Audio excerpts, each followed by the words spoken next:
Well, hey there, everyone. Welcome on into VG Emporium, video game music and more. Today, I have with me another guest. It happens to be Rob Nichols of Rhythm and Pixels, and I'll let him actually fully introduce himself. Robbie? Hi. Hey, I'm just Rob. I am Rob Nichols of Rhythm and Pixels. That's what we do. I'm always going to be Rob, and I will always be doing Rhythm and Pixels with my friend Pernell. That's what we do. It's a weekly video game music podcast. I think we're on our 8th year. Damn. We were weekly up until this year when I had my son. So, but we're still going like every other week, which makes me really proud. I'm really happy with the show. I love great music, but really it's like a great excuse to just share music and share stories and stuff with my best friend, and everyone seems to also really enjoy it too. So, but yeah, Rhythm and Pixels. It's everywhere where you can find videos and music. There you go. That's my pitch. That is the podcast that finally gave me the kick in the proverbial ass to finally get my show started. Yeah, I want to motivate people to do anything they like, anything creative that they feel they want to do, and especially with podcasting. I think it was something where I heard it with the Legacy Music Hour, and they went on a hiatus, and I thought to myself, I think this would be a really fun thing to do. I think a few other people did also, and I want to, if it inspires other people to get into it, I think that's fantastic, because more out there is never a bad thing. You know, not everyone's going to keep doing it forever, and just having more content and more things to listen to while you're driving and doing other stuff. It's great. It's just, I'm really pleased that other people are picking it up. Yeah. And then, for me, like, I know, like, a lot of the older, not older, but, like, guys that have been doing it longer, like you, and even like Mike and Justin with XVGM Radio, Ed Wilson with VG Embassy, even Brian and Gene with Pixelated Audio. Like, their roots are, like you say, Legacy Music Hour, Marcato Bros, all that stuff. Yeah. And I don't have any familiarity with any of those guys. Like, I haven't heard any of them. My start was Pixelated Audio. Oh, Pixelated, yeah, they're fantastic. Yeah, because I was really diving into like the more obscure stuff, like the Japanese PC stuff. A lot more FM stuff, and then I found their podcast, which was focusing on that stuff I was really starting to get into, so that set me going. Then I found Pixel Tunes, which then turned into XVGM Radio, and then I found you guys, because you guested at some point with them, and I started listening, and I just loved your and Pernell's dynamic. And then just one day at the near the end of 2021, Pernell gave this huge motivational thing that just was like, oh damn, okay, I'm doing this. And then it was also your mahjong. Was it like your Beats episodes? Oh yeah, smaller ones. The mahjong Beats. Yeah. The mahjong Beats one, like, show me like, oh, so a podcast doesn't have to be this huge thing. It can just be like a quick playlist thing, and then So it's that 1-2 punch. Yeah. Eventually, during the show, like, we couldn't get together one day or this week or that week, and so I started thinking, what if like we started doing like little like mixtape like style shows where maybe I do a little bit of talking, but mainly just music to kind of fill the gaps and to give some people maybe something more fun they can go back to listen to, rather than like, oh, what's the episode where Rob and Pernell talk about Family Guy or whatever. We don't talk about Family Guy, but Family Matters. Family Matters is what I meant to say. Very different thing, which we talk about a lot. And so rather than going back and listening to something like that, thinking like, oh, I want to go back and listen to where like they played like music from every Tim Fallon game, I did one on Teenage Mutant Ninja Turtles where I was like, I want to play music from like every single game that I could think of, and it was really fun to like kind of piece it all together and hear like a historical like timeline of the Ninja Turtles. Actually, did something similar with Mega Man last year for his and I's birthday, because we were born, like, he was released the same day I was born, the same exact year. So I did a huge like mega mix, and I'm gonna be that's cool. And I'm gonna be doing another one this year called Other Mix. AJ from the future, or actually right now it'd be the past. When we were talking about this, I was just now putting that episode together, so it had already happened in December. Go check it out. Episode 103, Mega Man Other Mix, focusing on the weirdo games, like, so the Game Boy games, a lot of the weird sports games, and even like just the ones that aren't part of the mainline spin-off thing. So it's gonna be fun. But Rob, what is it that you brought to us here at the VG Emporium? Well, we are going to be talking about video game music that could be used as hip-hop instrumentals. Oh, yeah. This first track, if I can, it says Demon Seed from Castlevania 3 for the NES. It's the NES version specifically. Yeah. Yoshinori Sasaki, Jun Funahashi, Yuki Morimoto, the Konami gods of video game music from the 80s and 90s. And I thought to myself, like, it's funky and it's dark, but overall it sounds like pieces that could be snipped out into a hip hop instrumental. And it got me thinking, like, what video game music out there, it wasn't specifically supposed to be a quotes, like a rap style track that could be used as an instrumental. We were talking briefly earlier about Mega Ran on another topic before we started recording, and I was like, yeah, like he did a whole, like he just picks out like his earlier stuff anyway. It was just picking out instrumentals from video game music and just rapping and doing lyrics over them. Mega Ran did a whole hip hop album with Samus, I forget. She's fantastic, and it was all using Symphony of the Night music. And it was just Yoko Shimomura. Is it Yoko Shimomura? No. It's the name's right on the tip of my tongue too. I know, I'm so bad. I should be like the expert. Michiru Yamane. Michiru. I was like, it starts with an M, and it's not Yoko Shimomura. Michiru Yamane, and it's just gorgeous. And it's like, wait a minute, like most of those tracks on the album, like those tracks aren't changed in any way. Just there's like a little bit of a beat thrown on top of it, and that's it. And the track is the same. So I was like, there has to be more out there. So I started keeping track of which ones I could use. And Demon Seed was really the first one. Oh yeah. I wanted to write lyrics, but I'm not that good at that. And everything turned out into like a Flintstones rap or like a Flintstones like cartoon like commercial 80s commercial rap. Oh no. My name is Simon Belmont, and I'm here to say, or it turned into like a really overly vulgar like shouty rap track, you know, like I'm throwing around my whips on my, you know, all that kind of stuff. And I was like, that would actually be kind of fun. Like on this track, it'd be like a really like heavy. This sounds like a 90s like NWA, you know, it could be happening right here. Yeah. Funky stuff. So yeah, that's my long-winded explanation of what I wanted to do on your show, because you said do what you want, and I said yeah, man.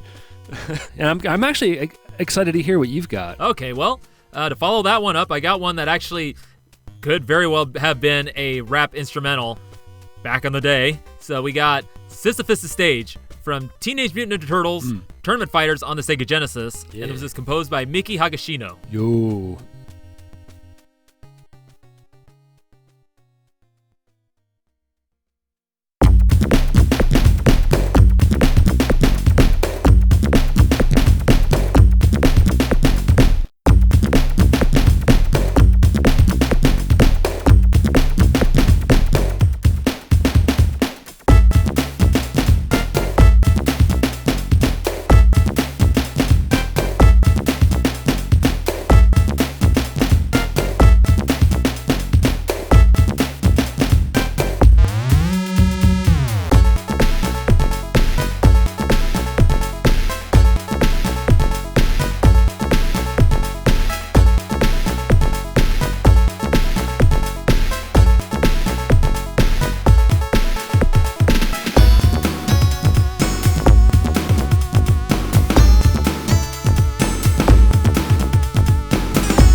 that funky janky tune was Sisyphus' Stage from Teenage Mutant Ninja Turtles Tournament Fighters, composed by Miki Higashino, and this was the Sega Genesis version. So Rob, what'd you think of that? I like that a lot. It's really embodied. It's definitely more beat forward. So it's in the track itself is more beat forward, which is really it's a little faster. Yeah. Like early hip hop was like I feel like as hip hop became as it evolved, it got a little slower and slower and slower. So this feels like more early style, but it still embodies that feeling of like, okay, we'll take a groove and we'll strip it down. So there's not a lot of melodies, just a little bit of a hook kind of thrown in. Yeah. And definitely like some sound effects that fit the mood of the track. There's a great interview with Public Enemy, Terminator X of Public Enemy, on his early tracks. What he wanted to do was have some kind of like high-pitched, noisy sound that would just repeat over and over and over again, but far enough in the back of the track that like it wasn't really annoying, but it was always there. And he created like a kind of a tension that kind of push and pulled you into the rhythm. They use like the Buffalo Gals, like you think about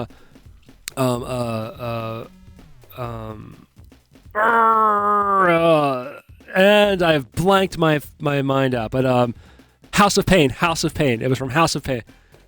Yeah, Insane in the Membrane. There's that sound that goes there the whole track. Yeah, okay, I'm done. Thank you. Yeah, I was gonna say I am not very hip hop and rap literate. You know, like I don't. So like if you mention some things, I'll maybe have like a passing like knowing of it, but I'm not gonna be able to have like a full familiarity with it. Like, I've always been kind of like more an instrumental guy, and you know I like the music that they have behind their stuff. It's just like I never really could get. You know, whereas it's not like the content of the words. It's just I was never like into lyrics in general. So like you know, I hear songs on the radio. So stuff like Prince, Michael Jackson, a lot of hip hop and rap stuff and anything. And like the music, I was like, oh man, I like the music, but the lyrics are getting in the way. Yeah, I feel like I grew like I mentioned like Public Enemy and like House of Pain and stuff like that. Like I grew up with a lot of that. Like in the late 80s, like that was the music I was listening to, especially like on the radio. It was coming on MTV, and like I wasn't paying attention to a lot of the lyrics. And then as I got older, I was like really into the grunge scene. I started getting into like industrial music, like Nine Inch Nails and stuff like that. I wanted to be edgy and hard, but at the same time, like I kept going back to that music because the instrumentals and the music behind it was so interesting. Yeah, I really liked it. Yeah, and I think it was the old funk records. Like they were sampling and taking grooves from music that their parents listened to, and that became their instruments. Yeah. So like, what about like, the music that we grew up listening to on video game cartridges? Those can be your instruments now. You take grooves from those tracks. Yeah. And I literally use it to make my music. Yeah. I'm a chiptunist guy, and I'm a lot of chiptunists when they start out, they were using like patches and sounds from the games that they remember playing. But I've always been more the kind of guy to like, I like those sounds, but I'll take that sound and then morph it into something that I like the way how it sounds. So like I'll use that as a bass to make a new sound. And so that's how a lot of my stuff is. And but yeah, no, there's always that kind of thing like, just something about it all just grabbed me. I was like, I want to do that someday. Yeah, I like that. Early Saber Pulse, Saber Pulse chiptune music, I felt like was really like kind of like capturing some of that older nostalgia by just kind of taking those sounds and even some of those original like kind of motifs from those early games.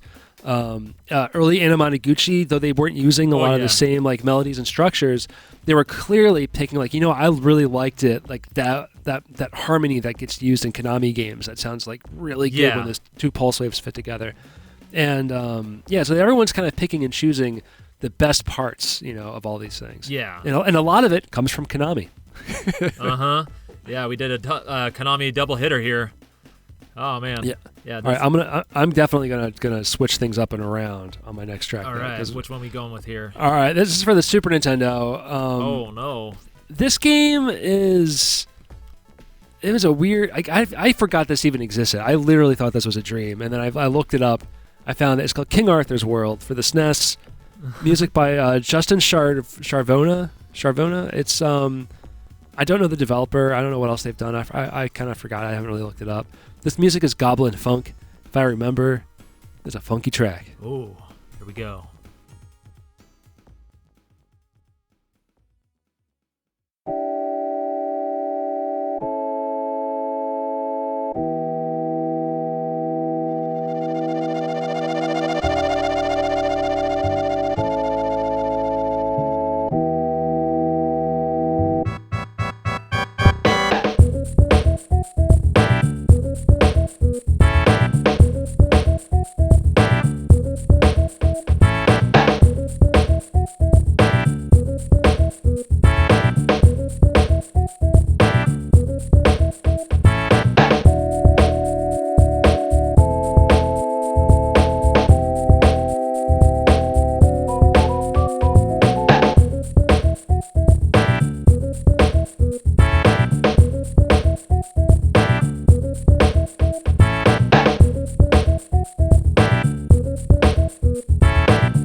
telling you, man.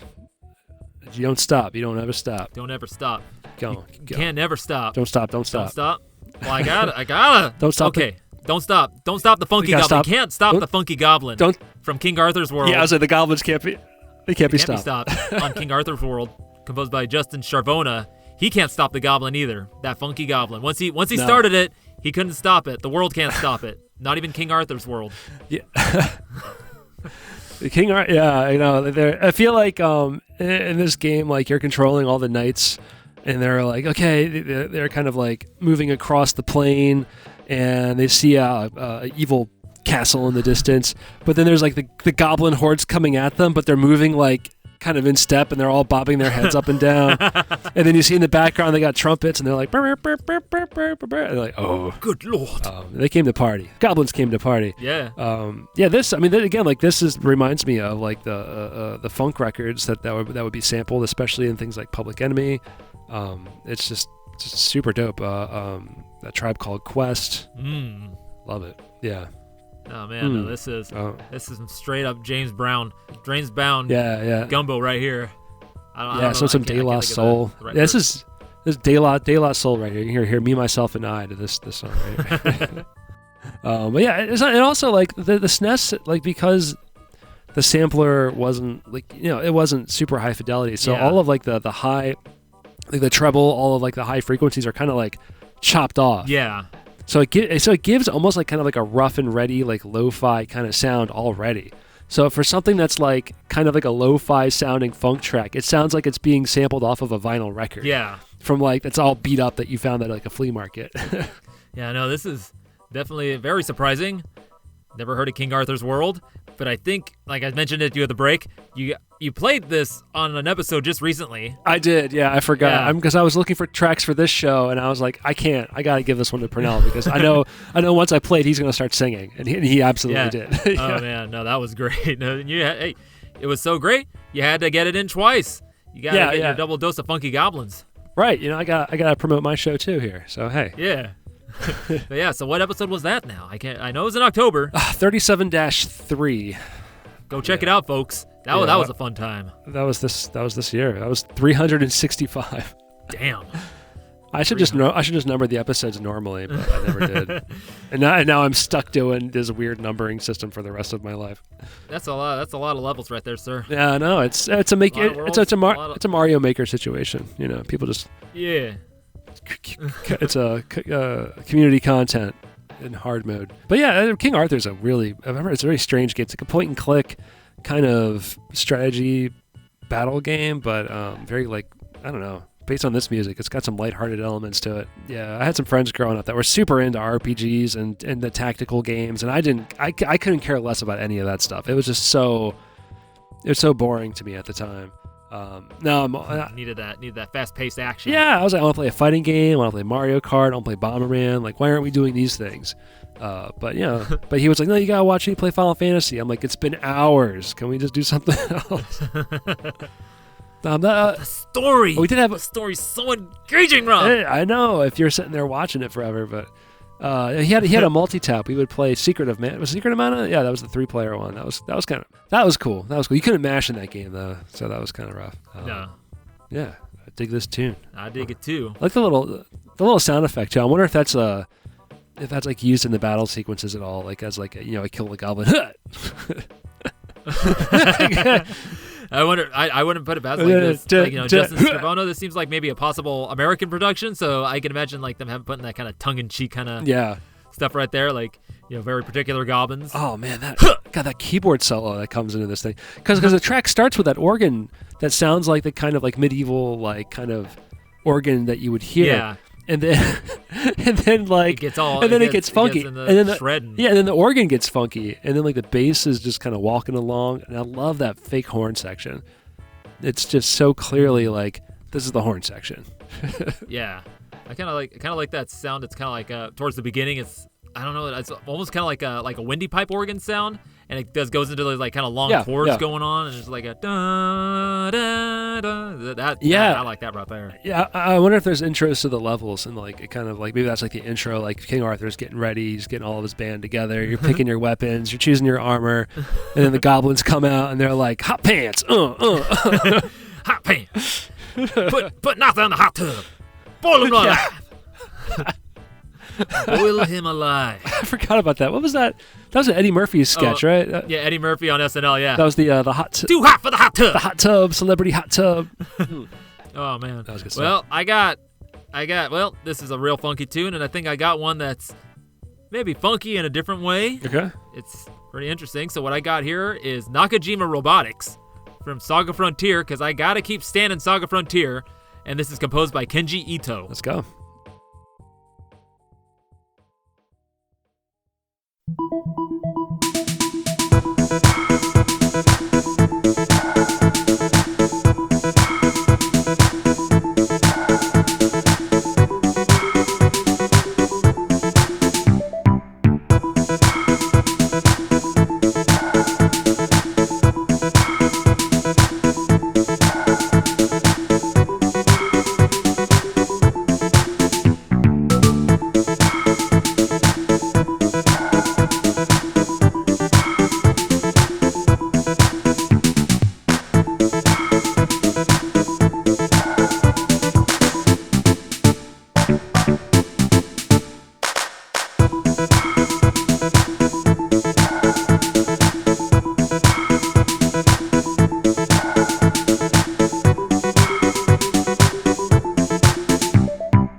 This is definitely not Enya. This is Nakajima Robotics from Saga Frontier, composed by Kenji Ito. And like I said, I love me some Kenji Ito.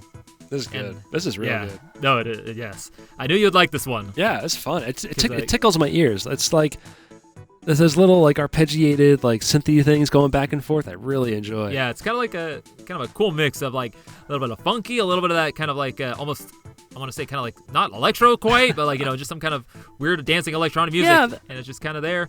Yeah, it's got a little bit of that electro like kind of vibe to it, like kind of in that style. But like the drums are definitely that's an 808 snare.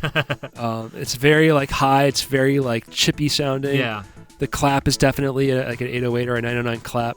And we were talking about that cool kind of metal sound. That's I've heard that somewhere. I've always loved that sound when I've heard it in like stuff like Kenji Ito using it, even like Yasunori Mitsuda using it in like Chrono Trigger, and even Front Mission Gun Hazard. Just any song that uses that sound, I'm like, all right, I'm all in. I wonder if that's like a PlayStation like sound font like that was just used or something. Probably, maybe one that like SquareSoft just had in like their general set, and they'd be like, okay, let's reach into that. There it is. Yeah. I feel like I've heard it like slowed down with some echo, and like that's in Metal Gear Solid somewhere. Yeah. That's really good. Yeah. This and this song, perfectly matches this game because it's really weird. This is all over the place. This one in particular, I think it's from a scenario where you play as a robot. I can't remember its name. But it's really weird how robots work in this game. Like instead of leveling up or getting equipment, you do get equipment and you attach it to your robots, and you have to fight other robots to get more equipment, better equipment to attach to your robot to increase its stats. So you get things that will increase its HP, different kinds of attacks like grenade launchers or lasers or blasters, whatnot, and just memory expanders so you can add more stuff in, and it's crazy. I think I've started playing this game on the PlayStation Network, the PlayStation Now. This the PlayStation streaming service. I bought it. I had my nephew over for like a couple weeks, and I was like, I don't know what to do with this kid, so let's just like, I'll spend the money for like a couple weeks, so we can just stream whatever game he wants to try. And we tried this for a while, and I was like, this is interesting. Yeah, I think it was this one. Yeah, it's a weird game because I got it originally like for the PlayStation 1, and I'll admit, like I got consoles like way after they were released. So as the next generation was coming out, I would get the console. So I got my PS1 like after 2000, and first I got Saga Frontier 2, which is a beautiful game, very unfinished but beautiful. And then I got this one thinking it would be like a prequel to that, but it was totally separate, different thing. But it was really weird, and I couldn't get past certain points. And I just recently got it for like the remaster that they released on my iPhone. Oh, and a lot of like life improve or quality of life improvement stuff. Yeah. And just giving it a second go, I'm like more able to understand the systems and how everything works. And I've been enjoying it so far. I like that when remakes give you like remakes are like, okay, you know what, we want to stay as faithful to the game as possible to a point because we respect the players now.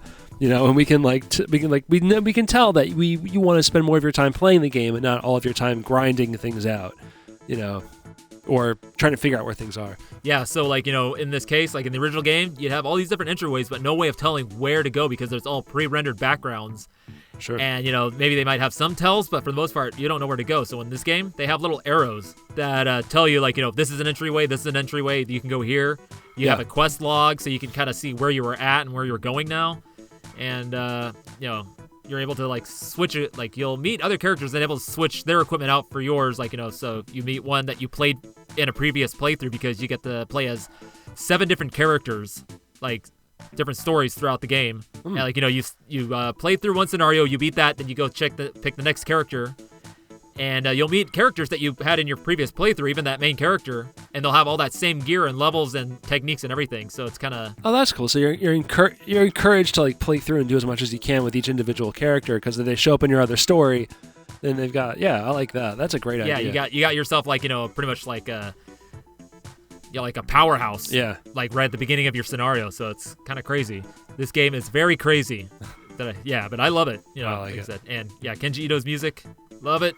This track here, like I was gonna play a different one, which is a little bit more laid back, kind of like almost backstreet casino kind of thing. But this one was like, I felt this fit better and would probably please you more because of that, all the 808 sounds, like kind of the way how it sounds and everything. Because I know you, I know you an electronic techno head. I like the electronic sounds. They make me happy. They make me very happy. I like the mixture of all of those things. So the next track that I'm going to pick is a lot more stripped down, a lot more chiptune-y. We're listening to music from Wario Land, Super Mario Land 3. This is the boss course music, and it is dark and it is noisy.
and that was Boss Course from Super Mario Land 3 Wario Land, composed by Ryoji Yoshitomi and or Kozue Ishikawa. So Rob, what is the up with this? Yeah, so I really wanted something that was really, really stripped down for the show. That was really, really like, that was still more chiptune, so it was still like unintentionally hip-hoppy. And I feel like this kind of fits that because because the notes that it's playing are motifs from the rest of the game, but like kind of like chopped up into a completely different key, chopped up into a completely different rhythm, and thrown into this. And so it's almost like they're remixing their own music into another level. Yeah. And I love the little boom boom boom, like the little rhythmic farty bass sound. Sounds like what they would use in early hip hop with like the kick drum. The kick drum would be your bass, and the kick drum would provide the the keys and the melody to your song. And that little like end part right there, that farty bass solo. Yeah, it's good. You gotta love it, man. But Game Boy Color music just got so good. You gotta listen to that stuff with headphones, and you're transported somewhere different. Yeah, it's amazing. The stereo advantage, man. Man. Absolutely. The stereo advantage. The fact that the channels were programmable, like they weren't confined to being, your pulse wave. Actually, the first two channels are pulse waves, but they have I think a little bit more. You can manipulate the duty cycle a little bit. Oh, more. Okay. And then the third channel is a wave channel, which you can create your own waveforms to then use that. That's what I'm thinking. And if you know what you're doing, that could be crazy. Like and then with LSDJ, which is like a cartridge that you can put in a Game Boy, they were able to work it to turn the wave channel into like two separate actual sample channels. Yeah. And just recently, I do a compo thing with are you familiar with Button Masher? Yes. Yeah. So he has a Discord server, and he's been doing a compo like monthly compos, and one we did was like puzzle games for Game Boy, and then there's one guy, Defense Mech, who is a wizard, like an LSDJ wizard, and he was able to make this glitchy drum and breakcore track with the Game Boy, and it was like insane what he was able to do. Like he was actually showing like all the things he was doing, like all the weird automations he was doing alongside the samples and stuff, and it blew my mind what he was able to do. He was like, and he has the beard and everything, so he's a literal wizard. Oh, I love it. Yeah. I heard there's an early Chipsel album where she used two Game Boys running LSDJ in tandem. I think you can actually link them. You can actually link them together. Yeah. And the stuff she was doing with the Wave Channel was just, I was like, wait a minute. It's insane. Yeah, it's really, really cool. And because you're getting so much more depth out of these sound chips, like you got a lot more bass, you got a lot more punch, and it's really gritty. And because it's all kind of like, it's all like the timing of everything and the way everything's kind of cycling. It's all still being produced. Yeah. But it's synthesized. It's not sampled. It could fall apart at any moment, and you can hear that tension. It's very human. It's very digital and human at the same time. Probably something no one ever considered when they were first making Game Boy music in the 90s. No. And I'd imagine, Hip Tanaka now, when people started doing that with, the LSDJ came out, he was probably the happiest man in the world to start seeing that happen with his sound chip. Yeah, yeah. I would like to know, how they feel, some of the original composers, especially someone like him, who was already, I feel like a maverick within that world. How they feel about the modern indie scene with this music, because it's so interesting what's being able to what's being able to be done with all of this hardware.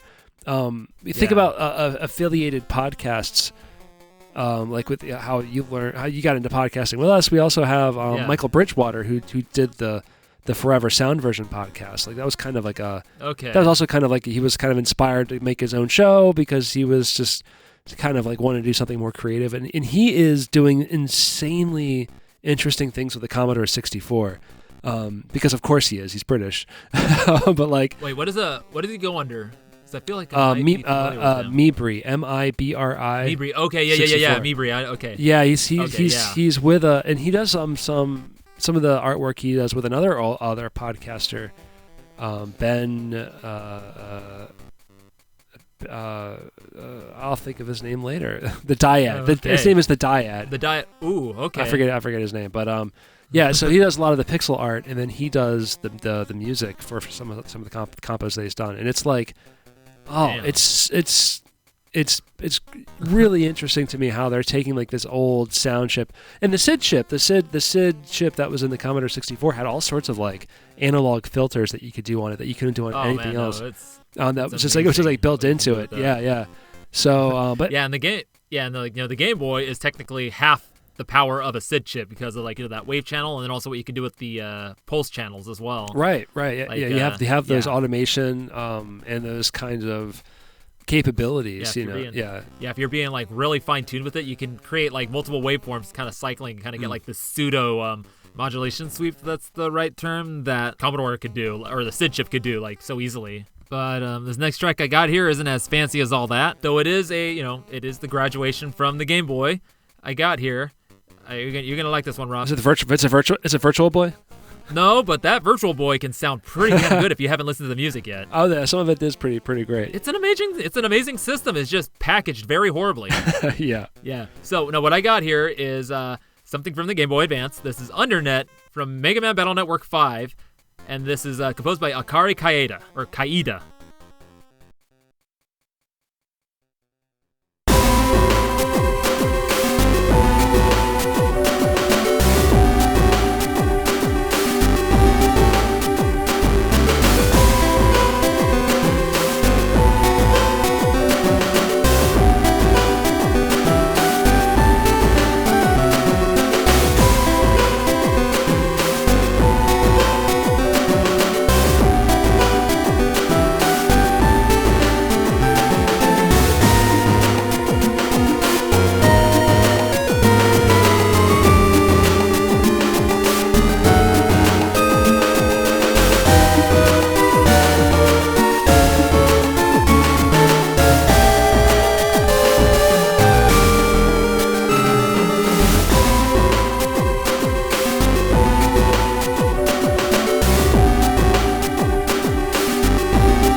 That's nice. That little modulation into the next loop. That's good. That's really good. Oh yes. So getting back into the groove of that dark, dank, well, potentially rap instrumental. That was so. Undernet from Mega Man Battle Network 5, composed by Akari Kaida. It is a groove. That is a damn groove. It is. Now this one's got like a West Coast vibe to it, because it's more like on the let's make a smoother kind of sound. That's good. That's real good. G-Funkin'. G-Funkin'? Mega Man Battle Network G-Funk. I know. I love this one. Like, like that really deep bass. Again, talking about like strength of a sound chip. I feel like the Mega Man Battle Network series really focuses, uses the sound systems like to its full strength. Like, using the sample, direct sound for, percussion and slight just melodic samples here and there. But then using the main melodies and music or stuff like for the DMG, so like the pulses and that nice deep bass in there. That is a good deep bass, which is nice, especially coming from the Game Boy Advance, where things are really compressed down. I mean, that processor's doing a lot of extra work on all of these sounds. But wow, that's great. The Game Boy Advance only having really the single processor running everything rather than a dedicated sound processor. Yeah, and the cool thing about this, I think, is that instead of playing a pre-sequenced music, it actually triggers triggers samples. Yeah, it sounds like it through those sounds. So I think that's how it works, because if I understand it right. But yeah, no, there you go. What kind of rap do you think this would be? Getting back into our topic here. Oh yeah, no. This is definitely laid back, rapping about all the honeys who want to get back to my place. Yeah. And then the night that we all have together. That's this track right here. Champagne, at the Holiday Inn. Champagne at the Holiday Inn. I don't know. That's the vibe we get. It's good. But it's more of that laid back, like sexy, funky track. It's definitely like it's that minor key gives it that sexy vibe. Yeah. Except for that little modulation into the next loop. It's that part sounds video gamey. The rest of it's like ooh. Yeah. Because I mean, there's the. Yeah, you can't. Yeah. It's kind of hard. It's kind of hard to loop into with a track without it sounding video gamey, like you're trying to resolve it. Well, I mean. Because I find that happening in rap music, hip hop, you're not going to have a lot of key changes. We'll say that. We're not. That's not the goal. The goal is the groove, and you keep it going. Yeah, this is good. I like this one a lot. Yeah, very good pick. I knew you would. Yeah, thank you. Yeah. Yes. Yes. I raise my glass or my mug of Earl Grey tea. Oh, thank you. I'm just drinking water right now. Though I did have some puer earlier with a slice of pumpkin pie. Oh man, pumpkin pie. Yeah, I had an early Thanksgiving and no one brought pumpkin pie. It was pretty wild. Oh yeah, man. That's No, we made pumpkin pie and pumpkin cheesecake. Oh. And I also made a nice loaf of bread, which I actually just shared on your bread basket. I'm so jealous. I haven't been making time to bake bread anymore. So every time I see you post on our Discord of the bread that you've made, I'm like, I want to get back. I've made like 2 loaves this year. So for actual Thanksgiving Day, I'm having like 2 people over, and which is like my aunt in Purnell, and So I'm like, I'm gonna cook like a focaccia, or I'm gonna cook like a big like thing. So kind of like I'm gonna fill it with like pesto or something. Ooh. Yeah, it's gonna be good. Yeah, something to share. Something tear and share. Oh, that sounds so good. Yeah. I'm kind of sticking with like simple sourdough. Just like a little bit of. There's nothing wrong. And I'm getting it down. I'm finally kind of figuring out. All right, I can get it this wet, and it'll be okay in the end. Got to stretch my fold down. And then got my scoring down again. And it's making some nice loaves, and I'm ready to move into doing stuff like rye and spelt again, because I was doing it like years ago, and then I kind of fell off, and now I'm starting to kind of slowly get back and like figuring it out again. Mega Man Bread Network. The Mega Man Bread Network. That's what it should be. Yeah. Mega Man's out there helping you rise your dough, trying to make your dough rise. He is. Trying to make your dough rise. Gotta make my dough rise if I want to make that dough. Yeah, make that dough. Trying to make it rise like a baker. Mega Man Baker Network. Or are we doing like any extra bonus tracks? I have fallen. Oh, you have one more pick here. Oh, I do. You get 4. I do 3, so we sold 7 total. So you got 1 more to end the show. Oh, we're ending on Yuzo Koshiro. Oh, hell yeah, 100%. We're doing that. We're going Slow Moon from Streets of Rage 2. Oh yes. This one is slow jam to another. Hell yeah. Yeah, this is the one.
right, so here we go. This was, oh man, one of the best of the best. This is Slow Moon from Streets of Rage 2, or if you're, want to be purist, Bare Knuckle 2, composed by Yuzo Koshiro.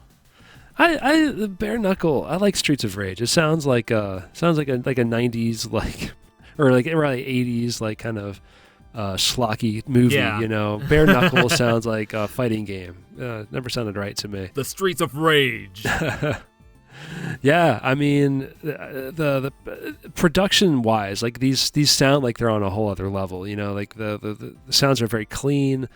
The intention of the melodies and the notes are really, really clear. Like this is a smooth track. Yeah. Clearly made by somebody who understands the hardware he's working with and knows how to push it even further than was thought possible. Right. I mean, it's amazing to see. Using the PCM sampler to make it actually sound decent. Well, maybe not the voices in the game, the hurrah, but like on the kick drums and the snare drums and all that stuff, it just sounds so much better.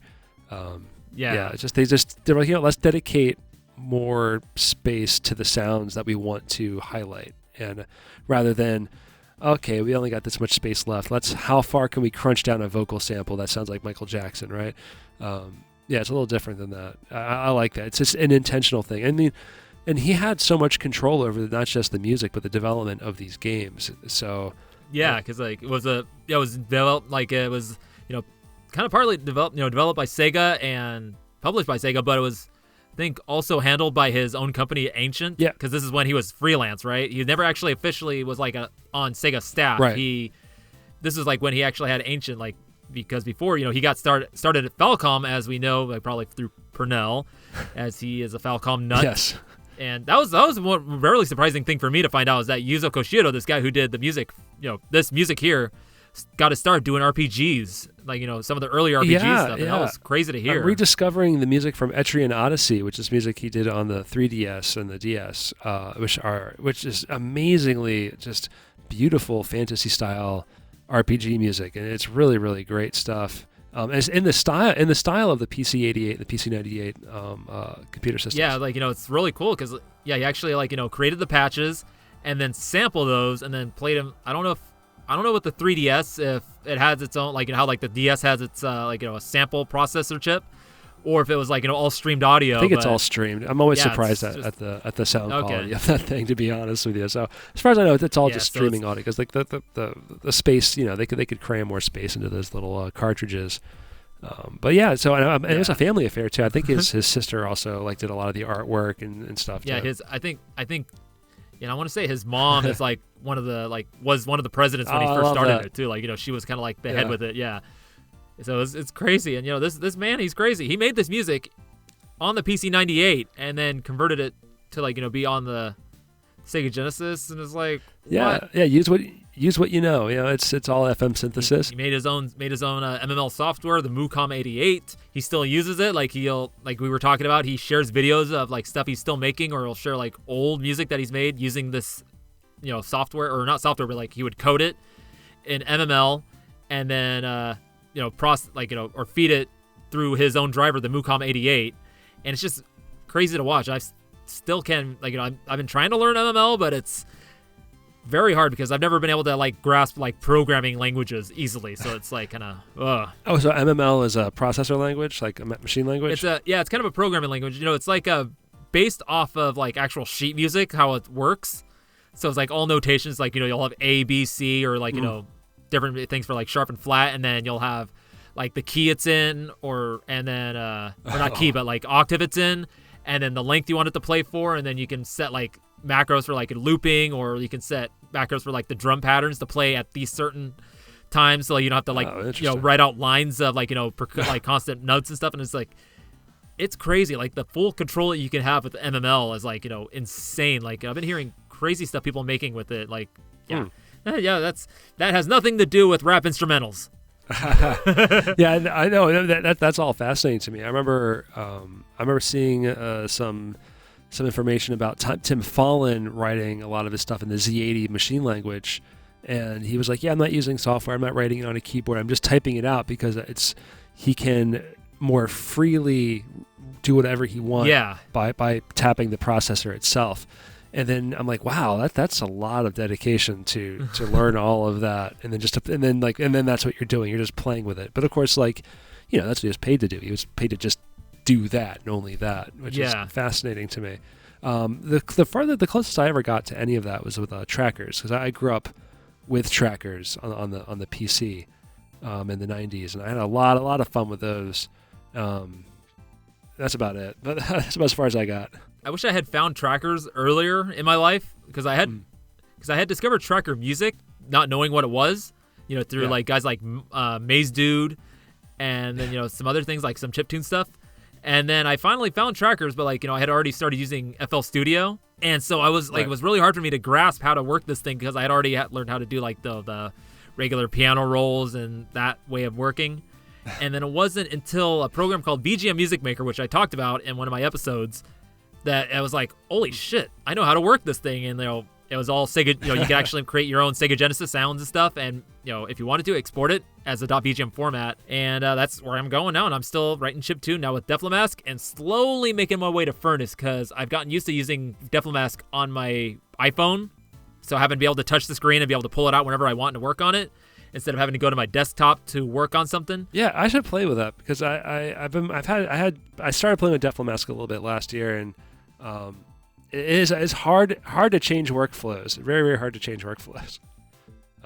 So I hope you enjoyed my rambling and my not being able to remember things. I was expecting it, hoping for it.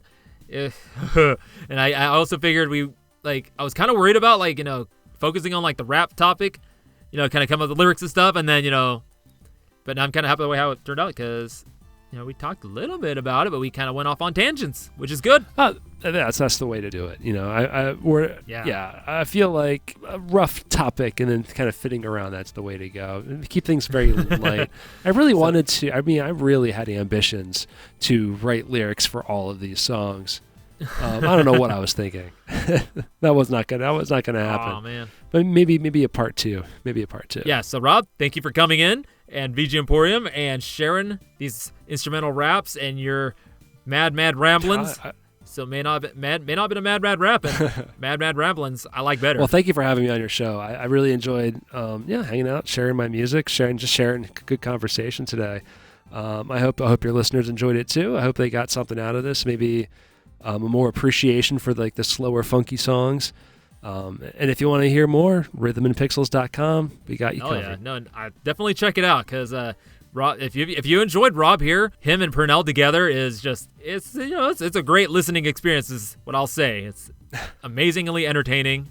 Never a dull moment, never a dull episode. I've enjoyed every single one you guys released since I've started listening. About almost 3 years ago now. Oh, I'm glad. Yeah, it feels like so long ago. Really, it does.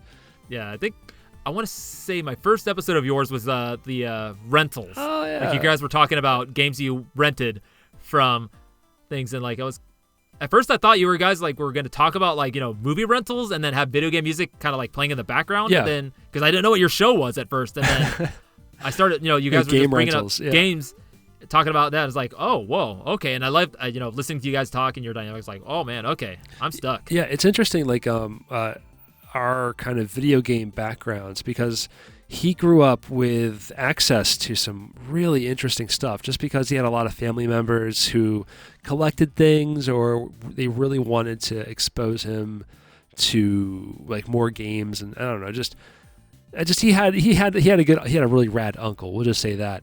But then also like his experience with things like the Sega Channel, like that's such a rare thing that he played so many games only because of that. It was revolutionary. And then learning like how revolutionary that technology was just for technology in a whole is really interesting too. I just following all these rabbit holes where video games and game music kind of sneak their way into everyday culture that people just don't know. As a geeky guy, as I'm sure a lot of people are who listen to stuff like this, can understand. Like it's fascinating. It becomes so interesting that it becomes like your whole afternoon just researching something. Yeah. Just deep diving. It's amazing. Like just diving into finding the surface level stuff that you'll find at first, and then diving into forums and like trying to deep dive in, like, finding forums from like 20 years ago now that are talking about like this weird esoteric game stuff, and it's like, and then diving even deeper than that and finding just weird dev stuff, and it's like, oh man, it's fun. Well, I want to give a huge shout out to the Legacy Music Hour, Brent Weinbach and Rob F. Switch, way back at the beginning, early years of their show. So what is it? I don't know how long ago that is. Like early podcasting days, like early days of podcasts. Like they created relationships with some of these classic composers, like Jun Funahashi and people like that, and they would actually email out to them and say like, "Hey, do you remember working on this? Was this your song?" And so if you want more information on tracks and on the composers, like that's a really good resource. Earlier episodes of theirs, I feel like, are really full of those kinds of nuggets of info. And they're also really funny guys. Like they're comedians. They're hilarious. Like, I haven't listened to any of their shows yet. I don't know why I haven't gotten to it. I think part of me is a little intimidated to kind of like, get back in, like look that far back and like kind of listen to these guys that like help start what we're doing. Yeah. Yeah. It's great. It's they're a good group. But there's a lot of other great shows, like you mentioned earlier, the KVGM. I'm not KVGM. KVGM The Last Way. First of all, I listen to them. I listen to that guy. The Hammock, he is a saint. I love that guy. I mean, he is just so cool, and he really knows his stuff. So he's fantastic. But no, I want to give a shout out to XVGM Radio, Mike and Justin. I feel like together they've created a much more cohesive, interesting show to listen to. Ed Wilson splintered off VG Embassy into the VG Embassy, and he's just like he's creating something that's I feel like it's kind of the evolution of what the VGM podcast is, and it's really more about like the social aspect and the gaming aspect, and it's always really fun because he's just as fascinated by this technology stuff as we are. So, and he's a collector too. His basement is like a museum. It's so cool. But it's also nice having like an East Coast connection too. No, it's kind of the West Coast podcasting, VGM podcasting scene, I feel is not as big as it is over in the East Coast, because I know like there's me, there's Martyrs down in SoCal, there's Hammock up in, I think you want to say he's like in Washington or Oregon. I'm not sure. I know he's North Coast. He's north. he's up in the north. And then we got Pixelated Audio in the Bay Area, California Bay Area. Yeah, you got Legacy Music Hour, which I think is also Bay Area, but then also or maybe around LA. And then Switch moved into Portland, and but yeah, there's that. I know Keyglyph, she moved out there, but she's not doing podcasting anymore. But her show, the VGM Jukebox, was also a big influence on our show as well, just because it was so laid back and it was all listener supported. Like the content was listener generated. Like it was just really interesting, and their style was very very cool, very inspiring. Yeah, that's another one that I haven't listened into, and like again, a little intimidated to like go back to these older ones because like they're just so like I said, like the inspiration and genius for like the ones that I'm currently listening to, and it's like it's dense. There's a lot of stuff out there, and everyone's just having fun and trying different things out, So, my watch is telling me bedtime. Bedtime.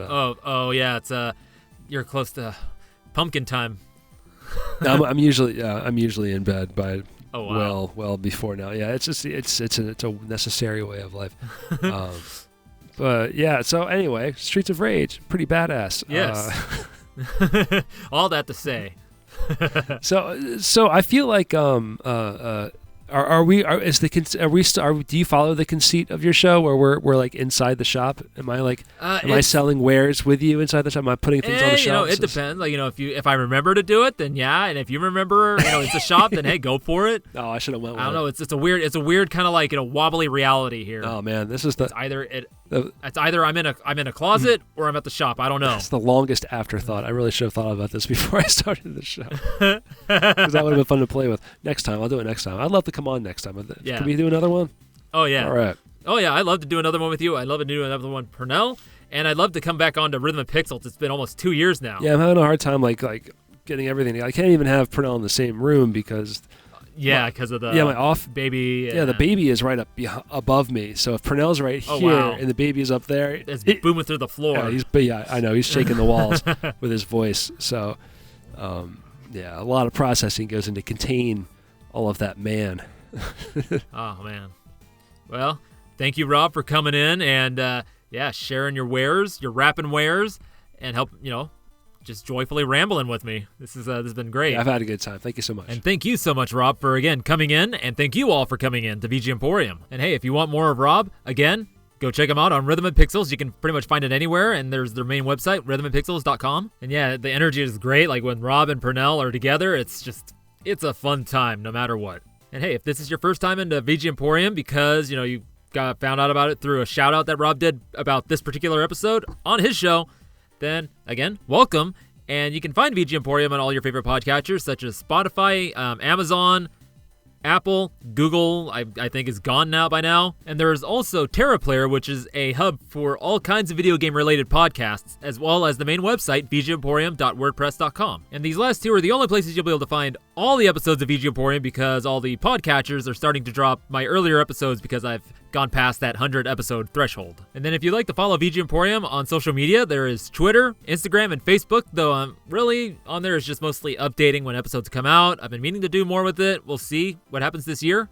And speaking of this year, something really cool that I, your host, Rage Cage, is doing is participating in Weekly Beats, where I write a new song every week. And by the time this episode comes out, we'll be halfway through week 3. And I'll be sharing the tracks that I make in all my social medias, Twitter, Instagram, Facebook, all under Rage Cage, RAYJKAYJ, and possibly on SoundCloud, though I'm not sure all of them will make it on there because I'm only using a basic account, so I only have like 3 hours. I'm actually currently like 60% full. So now I know at least the next couple weeks what I'm going to be having is next week are my games of 2023, and then the following week is going to be a guest episode with St. John, who is the host of Nerd Noise Radio, where we're going to be talking about some Sega Genesis goodness, like you're hearing right now. So definitely get excited for that. And now I'd like to thank you all again for coming in to VG Emporium, video game music, and more.